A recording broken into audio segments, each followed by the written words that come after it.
नमस्कार, स्वागत है आपका बीटीवी न्यूज में। इस बुलेटिन में आपके साथ मैं हूं सना और आइए खबरों की शुरुआत से पहले एक नजर डाल लेते हैं हेडलाइंस पर। दैनिक भास्कर का पौधे अपने परिजन अभियान है लगातार जारी। अभियान के तहत वायुमंडल को शुद्ध करने वाले नीम के पौधे रोपे जा रहे हैं। बरगी पुलिस ने 3 गांजा तस्करों से जब्त किया 3.5 लाख रुपए कीमत का गांजा। बरगी थाने में एनडीपीएस एक्ट के तहत 2 प्रकरण दर्ज। तिलवारा घाट में स्नान और पूजन के लिए आने वाली महिला श्रद्धालुओं को हो रही परेशानी। घाट पर वस्त्रों को बदलने के लिए नहीं है पुख्ता इंतजाम।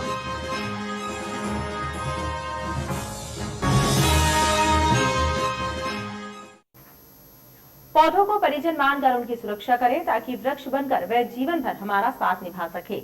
इस संदेश के साथ दैनिक भास्कर का पौधारोपण अभियान लगातार जारी है और शहर के कई इलाकों में उत्साह के साथ नीम के पौधे रोपे गए। दैनिक भास्कर द्वारा चलाए जा रहे पौधे अपने परिजन अभियान के तहत शहर के अलग अलग क्षेत्रों में पौधारोपण का कार्य निरंतर जारी है। इसी कड़ी में रांची कोतवाल पार्क में स्थानीय लोगों एवं भाजपा कार्यकर्ताओं ने पौधारोपण किया।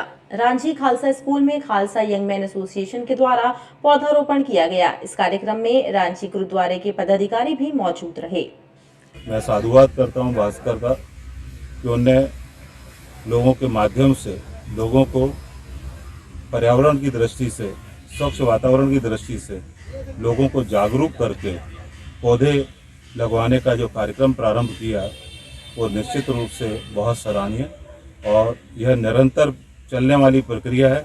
लोगों में एक प्रेरणा जगी है कि अगर विपरीत परिस्थितियों में कोई सबसे बड़े सहायक है तो नीम के पौधे हैं, स्वच्छ वातावरण है। इस भाव को लेकर मैं भास्कर को बहुत बहुत साधुवाद करता हूं। बहुत सराहनीय कार्यक्रम है और आज के समय में ऑक्सीजन की काफ़ी कमी हो रही है, इसलिए वृक्षारोपण करना अनिवार्य हो गया है। यंग मैन खालसा के सभी सदस्यगण यहाँ पे रांची समिति के प्रधान साहब, सारे बुजुर्गवार साहब, नाग साहब, सारों की उपस्थिति में वृक्षारोपण किया गया। सारे संगत का बहुत बहुत धन्यवाद। आज दादा रोहानी सेवा समिति के साथ दैनिक भास्कर ने जो वृक्षारोपण किया है, निश्चित तौर पर यह दूरगामी अच्छे परिणाम होंगे और कहीं ना कहीं यह पर्यावरण को दूषित होने से बचाने का काम करेंगे।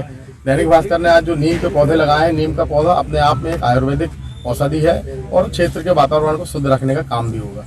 अभियान का अगला पड़ाव कटंगा तिराहा रहा, जहां सरदार भगत सिंह विचार मंच के सदस्यों ने जन कल्याण की मंशा से पौधारोपण किया। वहीं बरगी हिल्स आईटी पार्क में आईटी पार्क एसोसिएशन के सदस्यों ने भी पर्यावरण के संरक्षण के संकल्प के साथ पौधे रोपे।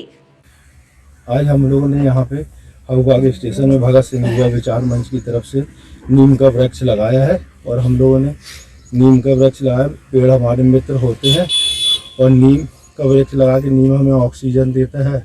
सभी प्रकार के जो ऑक्सीजन की कमी कोरोना में हुई है, उसके लिए नीम का पेड़ लगाना सभी को बहुत जरूरी है। वर्तमान में जो देश में पर्यावरण का अभियान चला हुआ है, उसी को सार्थक करते हुए आज हवबाग के इस प्रांगण में नीम का वृक्ष लगा के ये संदेश दिया है कि हम सबको कम से कम एक वृक्ष लगाना चाहिए ताकि आने वाली भावी पीढ़ी को हम अच्छा और स्वच्छ वातावरण दे सकें।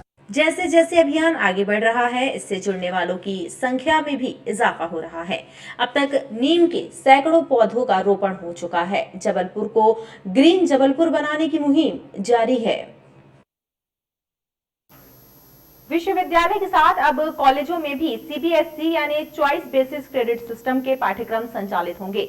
बीएससी के स्टूडेंट बीए के विषय भी लेकर पढ़ाई कर पाएंगे। यही छूट बीए के स्टूडेंट्स को भी होगी। सिस्टम का मकसद विद्यार्थियों का कौशल विकास करना है। रानी दुर्गावती विश्वविद्यालय के रजिस्ट्रार दीपेश मिश्रा ने बताया कि नई शिक्षा नीति के तहत अब तक सिर्फ विश्वविद्यालय में ही सीबीएसई प्रणाली से पाठ्यक्रम संचालित हो रहे थे, लेकिन अब कॉलेजों में भी इस पैटर्न पर पढ़ाई होगी। चॉइस बेस्ड क्रेडिट सिस्टम में इसमें हमें जो एड ऑन सब्जेक्ट्स रहेंगे, जैसे हमारे यहाँ स्किल डेवलपमेंट चलता है, स्किल डेवलपमेंट का एक हमारे यहाँ एड ऑन सब्जेक्ट्स है, इनोवेटिव सब्जेक्ट्स हैं, वो लेके बच्चा उनके क्रेडिट का यूज़ कर सकता है। ऐसे डिफरेंट सब्जेक्ट्स में वो जा सकता है। ये बच्चे के पास एक विकल्प रहेगा। इसमें एक अभी जो आया है प्रारूप, उसमें मल्टी डिसिप्लिनरी भी है, मल्टी फैकल्टी भी है कि बच्चा बीए वाला बच्चा कुछ बीएससी के सब्जेक्ट्स भी ले सकता है या बीएससी वाला उसके कुछ सब्जेक्ट्स लेके भी कर सकता है। ये सब अभी चल रहा है, प्रयास चल रहा है कि जब वो छात्र एक डिग्री के साथ बाहर निकले तो उसके पास विभिन्न क्षेत्रों का ज्ञान हो सके। अधिकारियों के मुताबिक नई शिक्षा नीति के तहत विशेष ध्यान दिया जा रहा है कि पारंपरिक विषयों के साथ स्टूडेंट्स व्यावसायिक विषयों की जानकारी हासिल कर पाएं, ताकि स्वरोजगार की दिशा में वे मजबूती के साथ कदम बढ़ा सकें। नगर निगम के जोन क्रमांक 7 आधारताल में जब समस्या निवारण शिविर का आयोजन किया गया तो इस शिविर में स्वास्थ्य विभाग, जल विभाग, अतिक्रमण विभाग, राजस्व और आधार कार्ड एवं आयुष्मान कार्ड संबंधी समस्याओं की सुनवाई की गई और आवेदन जमा कराए गए। सीएम हेल्पलाइन में नगर निगम से संबंधित जो शिकायतें दर्ज हो रही हैं उनका निराकरण नहीं हो पा रहा है। लिहाजा अब कलेक्टर कर्मवीर शर्मा के निर्देश पर नगर निगम के जोन स्तर पर समस्या निवारण शिविर आयोजित किए जा रहे हैं। इसी कड़ी में आधारताल जोन कार्यालय में शिविर का आयोजन हुआ, जिसमें स्वास्थ्य विभाग, अतिक्रमण शाखा सहित शासकीय योजनाओं से संबंधित शिकायतों की सुनवाई की गई और आवेदन जमा कराए गए। माननीय कलेक्टर महोदय, माननीय आयुक्त महोदय के निर्देशानुसार एक दिवसीय शिविर, अभ्युदय शिविर का आयोजन किया गया है, जिसमें सभी आधार एवं आयुष्मान और योजना, पीएम स्वनिधि, जल विभाग, स्वास्थ्य विभाग, प्रकाश विभाग, लोककर्म विभाग, राजस्व विभाग, इसकी एक जगह एक छत के नीचे सभी समस्याओं का निराकरण जोन क्रमांक 7 आधारताल में किया जाए। शिविर में आधार कार्ड में सुधार कराने का कार्य भी किया गया, लेकिन आयुष्मान कार्ड नहीं बन पाए, उनके लिए आवेदन जमा कराए गए। मां नर्मदा तट तिलवारा घाट में नर्मदा स्नान और पूजा के लिए आने वाली महिला श्रद्धालुओं को खासी परेशानी का सामना करना पड़ रहा है। घाट पर महिलाओं के वस्त्र बदलने के लिए पर्याप्त इंतजाम नहीं है, जिससे उन्हें असुविधा का सामना करना पड़ रहा है। मां नर्मदा तट तिलवारा घाट में व्याप्त बदइंतजामी और अव्यवस्थाओं से महिला श्रद्धालु परेशान है। नर्मदा स्नान और पूजन के लिए घाट आने वाली महिला श्रद्धालुओं के लिए वस्त्र बदलने के पर्याप्त इंतजाम घाट पर नहीं है। ऐसे में स्नान के बाद महिला श्रद्धालुओं को वस्त्र बदलने के लिए असुविधा का सामना करना पड़ रहा है। महिला श्रद्धालुओं का कहना है कि प्रशासन को इस ओर ध्यान देना चाहिए। इधर काफ़ी दिक्कत आती है, काफ़ी परेशानियां होती हैं, डिब्बे नहीं होते हैं, तो जो यहाँ पे नहाने आते हैं उन्हें दिक्कत होती है। तो प्रशासन को देखना चाहिए थोड़ा, तो नगर निगम को व्यवस्था करनी चाहिए, डिब्बे वगैरह रखने चाहिए यहाँ पे, या तो यहाँ रख दें या फिर थोड़ा ऊपर रख दें। शौचालय की भी प्रॉब्लम है और यहाँ पे पूरे जो तट है वो भी गंदे होते हैं, तो इन सबको देखते हुए व्यवस्था करनी चाहिए। मां नर्मदा के इस घाट पर रोजाना सैकड़ों श्रद्धालु मां नर्मदा में स्नान और पूजन पाठ के लिए आते हैं, जिनमें महिला श्रद्धालु भी शामिल हैं। ऐसे में घाट पर व्याप्त बदइंतजामी से महिलाओं में रोष भी देखा जा रहा है। घमापुर चौक से अंबेडकर चौक को जाने वाले मुख्य मार्ग पर राहगीरों का चलना कठिन हो गया है। सड़क से उखड़ रही गिट्टियों की वजह से वाहन चालक दुर्घटना का शिकार हो रहे हैं। हालत ये है कि सड़क पर गिट्टी की परत जम गई है और वाहन फिसल रहे हैं।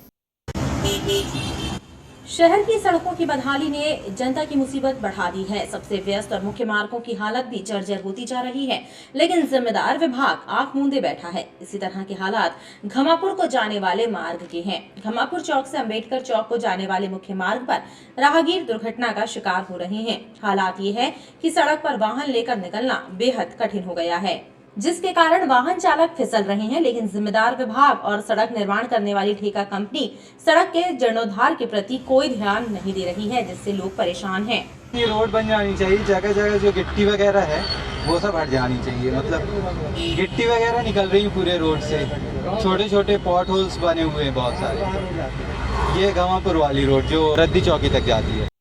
खितौला थाना क्षेत्र से 25 अगस्त को घर से निकले 17 वर्षीय किशोर को मुंबई में सड़क पर घूमते पकड़ा गया। किशोर से जब चाइल्ड लाइन की टीम ने पूछताछ की तो बच्चे ने टीम को बताया कि वह घर से भागकर मुंबई अमिताभ बच्चन से मिलने आया था। चाइल्ड लाइन की टीम ने जबलपुर पुलिस को मामले की जानकारी दी। खितौला पुलिस की टीम बच्चे की दस्तयाबी के लिए मुंबई रवाना हो रही है। फिल्म अभिनेता अमिताभ बच्चन से मिलने जबलपुर से 17 वर्षीय किशोर मुंबई पहुंच गया। मुंबई पुलिस के हाथ लगे किशोर को चाइल्ड लाइन की टीम को सौंप दिया गया। जब किशोर से पूछताछ हुई तो उसने बताया कि वह जबलपुर के खितौला का रहने वाला है और 25 अगस्त को घर से भागकर मुंबई आया था। चाइल्ड लाइन ने जबलपुर पुलिस से संपर्क कर किशोर के मिलने की जानकारी पुलिस को दी। अब पुलिस की टीम किशोर की दस्तयाबी के लिए परिजनों के साथ मुंबई भेजी जा रही है। कल शाम को मुंबई चाइल्ड लाइन से सूचना प्राप्त हुई थी कि उक्त गुरवेन तिवारी जो गुमशुदा है वो मुंबई में है। अतः पुलिस अधीक्षक श्री सिद्धार्थ बहुगुणा जी द्वारा के द्वारा टीम गठित की गई है और टीम आज रवाना हो रही मुंबई के लिए और हम शीघ्र ही उसको उनके परिजनों से उस बच्चे को मिलाएंगे। गांधीग्राम बुढ़ागर में रहने वाले किशोर की मौजूदगी की रिपोर्ट भी खितौला थाने में दर्ज है। जबलपुर में चोरों के हौसले इतने बुलंद हैं कि अब चोर शिक्षा के मंदिर कहे जाने वाले स्कूलों को भी निशाना बनाने से बाज नहीं आ रहे हैं। ताजा मामला तिलवारा थाना अंतर्गत आने वाले ग्राम घुंसौर के शासकीय हाई स्कूल का है, जहां चोरों ने स्कूल में लगी एलसीडी कंप्यूटर और सेटअप बॉक्स पर ही हाथ साफ कर दिया। स्कूल प्रबंधन ने तिलवारा थाने में इस घटना की रिपोर्ट दर्ज कराई है। जिले में सक्रिय चोर गिरोह अब ग्रामीण क्षेत्रों में चोरी की वारदातों को अंजाम दे रहे हैं। इतना ही नहीं, चोरों के निशाने पर अब शिक्षा का मंदिर कहे जाने वाले स्कूल भी हैं। ताजा मामला तिलवारा थाना के अंतर्गत आने वाले ग्राम घुंसौर के शासकीय हाई स्कूल का है, जहां चोरों ने स्कूल का ताला तोड़कर स्कूल में लगे एलसीडी कंप्यूटर और अन्य इलेक्ट्रॉनिक सामान पर हाथ साफ कर दिया। स्कूल में चोरी की वारदात से जहां दहशत का माहौल है, तो वहीं छात्र छात्राओं को पढ़ाई करने में भी मुश्किलों का सामना करना पड़ रहा है। सब सुविधाएं थी, सर लोगों ने टीवी भी लगवाए थे। जब से वो चोरी हो गई है, बहुत परेशानी जाती है पढ़ने में। अब बुक से पढ़ना पड़ता है, पहले टीवी से पढ़ते थे, सब ऑनलाइन होता था। इस मामले की शिकायत प्रबंधन ने तिलवारा थाने में दर्ज कराई, लेकिन अब तक पुलिस को चोरों का कोई सुराग नहीं मिला है। प्रथम दृष्टया ये आदतन चोर हैं जो विभिन्न स्कूलों में ऐसे चोरी करते। दूसरे थाना क्षेत्रों से भी ऐसी खबर आई है कि ये चोर वहाँ भी चोरी कर रहे हैं, तो वहाँ से भी जानकारी मंगाई गई है कि ऐसे अगर चोर उनके इलाके में है तो वो उसकी जानकारी भेजे। वहाँ से भी जानकारी प्राप्त होती है तो जल्दी ही ट्रैक कर लिए जाएंगे। कुछ सीसीटीवी फुटेज सामने आएंगे, अभी तो हमको मिला नहीं है, लेकिन हमने सीसीटीवी फुटेज मंगाया है दोनों जगह से, तो जल्दी मिल जाएगा। दरअसल ग्राम घुंसौर के शासकीय स्कूल में स्मार्ट क्लासेस शुरू की गई थी, लेकिन चोरों ने कंप्यूटर और एलसीडी पर ही हाथ साफ कर दिया, जिससे अध्ययन कार्य भी प्रभावित हो रहा है। सोने चांदी के जेवर साफ करने का झांसा देकर एक जालसाज ने महिला के जेवरातों पर ही हाथ साफ कर दिए। पनागर थाना क्षेत्र के जगमोहन वार्ड में हुई इस घटना की शिकायत महिला ने थाने पहुंचकर की। पुलिस मामले की एफआईआर दर्ज कर जालसाज की पतासाजी में जुटी हुई है। पनागर थाना क्षेत्र के जगमोहन वार्ड में रहने वाली 25 वर्षीय एक महिला को एक जालसाज ने ठग लिया। जेवर साफ करने का झांसा देकर जालसाज ने महिला से उसके झुमके, टॉप्स और मंगलसूत्र ले लिए और जेवरों को पानी से भरे डिब्बे में डालकर गर्म करने को कहा। महिला जब डिब्बे को गर्म करके बाहर आई तो युवक गायब था। उसने जब डिब्बा खोला तो जेवर भी नहीं थे। इस घटना की शिकायत महिला ने पनागर थाने में दर्ज कराई। पनागर कस्बे में ही कल इस प्रकार की घटना हुई कि कुछ दो लोग आए और उनने कहा कि हम आपके सोने के आभूषण साफ कर देंगे, और उसने कोई पैसे की बात भी नहीं करी। अब आप ही बताइए, कोई फ्री में कोई कुछ काम करता है क्या? तो आप फ्री में कोई कुछ काम करेगा तो समझ लीजिए कुछ ना कुछ आपके साथ गलत हो रहा है। और उसने साफ करने के लिए एक बर्तन के डब्बे में जेवरात डाल दिए और आपने तुरंत खोल के भी नहीं देखे, और ये कहा गया है कि आप थोड़ी देर बाद इसको गर्म करिएगा और फिर खोलिएगा, और इसमें इसी बीच में उन्होंने डब्बे में कुछ डाला ही नहीं है। तो ये तरह तरह की टेक्निक हो सकती है आपको बेवकूफ़ बनाने की। इस प्रकार की बेवकूफ़ी में कृपया ना आए। जालसाजी की इस घटना को पुलिस ने गंभीरता से लिया है और आम लोगों से अपील की है कि इस तरह से ठगी करने वाले लोगों से सावधान रहें। वर्गी पुलिस ने गांजे की तस्करी करने वाले 3 लोगों को गिरफ्तार किया है। इनके कब्जे से कुल 17 किलो 50 ग्राम गांजा बरामद कर एनडीपीएस एक्ट के प्रावधानों के तहत प्रकरण दर्ज किया गया है।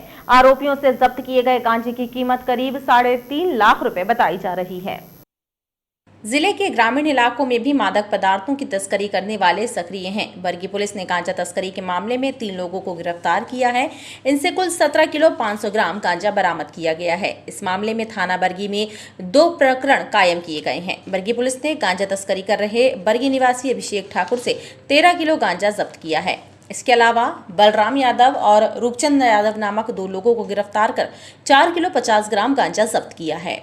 दोनों अलग अलग प्रकरण कायम करके विवेचना की जा रही है, तो दोनों ही आरोपियों को जेआर पे भेजा जाएगा और इस पे साक्ष्य संकलित किए जा रहे हैं कि कहां से लेके आ रहे थे, कहां बिक्री कर रहे थे, इनका क्या क्या आपराधिक रिकॉर्ड है, तो सभी संकलित करके उस पर वैधानिक कार्रवाई की जाएगी। आरोपियों से बरामद किए गए गांजे का मूल्य करीब 3.5 लाख रुपए बताया जा रहा है। पुलिस गांजे की तस्करी के संबंध में और भी जानकारी जुटा रही है। और खबरों का सिलसिला लगातार जारी रहेगा। आप देखते रहिए BTV।